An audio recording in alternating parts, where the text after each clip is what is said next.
My family loves biking, and having a nice bike tire is huge. Now, we have these right here. Let me actually show you. We got this bike. We even got another one over here, but then we got these. And some of the times, what happens? You get flats. This one was not that durable. So what I really wanted to do is, especially with the ones that I am always riding with my kid, because you can even see that I have this, I want to make sure that I have something very, very durable. This thing is built like a tank. So I absolutely love it. And also having a spare when you need the spare is when you need it, not when you're thinking about it and then you have to buy it. So having something like this is super nice. Now they have different sizes. This is the 26x4, which is going to fit perfectly right on here. Look at these. Look at the difference. This is just a little dinky like tread right here.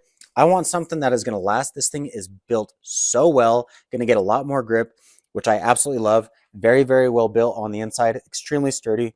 Now, another thing that I love about it is it's very easy to replace this thing.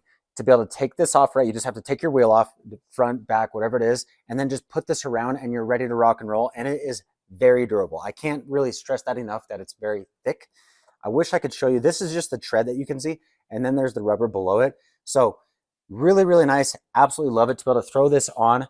I actually have two of these, so I can throw them on the front and back, and I don't have to worry about anything. It rides a lot more smooth, and I'm just super stoked about it. Hope you guys like it.